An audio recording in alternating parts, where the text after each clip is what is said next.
లలిత కళలలో 64 కళల్లో ముఖ్యంగా ప్రతి కళకు కూడా ఒక విశేషం ఉంటుందని మనకు అర్థమవుతుంది.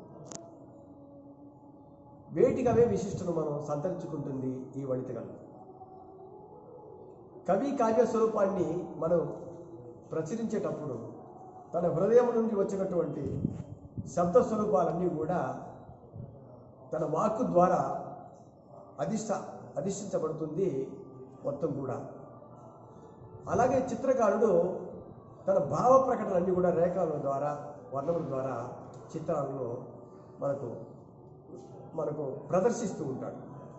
అలాగే వాగ్యాయకారుడు తన హృదయాంతరం నుంచి ఆవిర్భించినటువంటి ఒక కూర్పును కూడా అతను మనకు ప్రయోగిస్తాడు. నర్తకుడు తన ప్రదర్శన ద్వారా తన యొక్క అంగ విన్యాసం ద్వారా ఒక నాట్యాన్ని ప్రదర్శిస్తూ ఉంటాడు. కానీ శిల్పి మాత్రం ఒక నల్లరాయిని చూసి, పొరలను చూసి, వాటి యొక్క శక్తిని చూసి వాటి బహుముఖముగా పరిశీలిస్తాడు.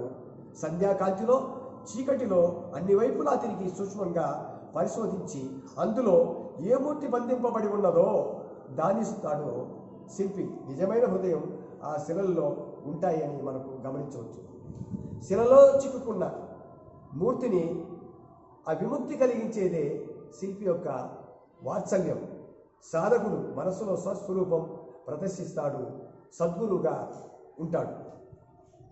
అయితే ఇక్కడ ముఖ్యంగా మనం గమనించవలసినటువంటి ఏంటంటే, ఉన్నటువంటి యొక్క శిల్పాన్ని తయారు చేయడానికి ముందు తన యొక్క మనసులో ఉన్న భావనను బయటికి ప్రదర్శించేది మనకు బాగా కనపడుతూనే ఉంటాయి.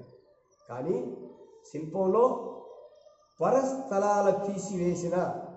పరస్థలాల్లో తీసివేయబడిన ఒక వ్యర్థ పదార్థములు అన్నీ కూడా అంటే శిలాబంధాన్ని తొలగిస్తాడు. ఆ శిల్పంలోకి శిలాబంధాన్ని తొలగిస్తాడు.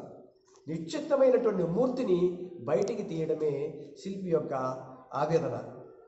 ఆ బయటికి తీసిన తర్వాత ప్రతిదీ కూడా మాతృగర్భం నుండి ఏ విధంగా ఒక శిశువుని బయటికి తీస్తాడో మాయాబంధము నుండి విముక్తి చేయడమే శిల్పి యొక్క లక్ష్యం.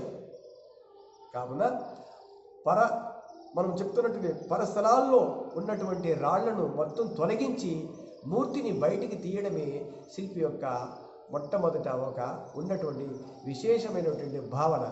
అవి కూడా శిల్పశాస్త్ర ప్రకారంగా చేయడం జరుగుతుంది. శిల్పశాస్త్రం ఎవరు చెప్తారు? భృగురిత్రి వశిష్ఠస్య విశ్వకర్మ మయస్తథా నారదో అగ్నిశ్చ విశాలక్షపురన్నగ అగ్నికురమో అందిశక సౌనకో భయవచ వాసుదేవో సదా చుత్రయవచ. ఇటీ అష్టాదశైక విఖ్యాతంగా శిల్పశాస్త్రంలో చెప్పబడినటువంటి గ్రంథం యొక్క ఆధారంగానే ఈ యొక్క శిల్పాన్ని, ఈ ప్రతిమామూర్తిని తయారు చేయడం, ఈ యొక్క మనసులో ఉన్నటువంటి భావన ఏదైతే ఉందో శిల్పం ద్వారా తయారు చేసి మనకు అందించడంలో మొట్టమొదటి విశేషమైన పాత్రను నిర్వహిస్తాడు శిల్పి, స్థపతి అనడంలో సందేహం లేదు.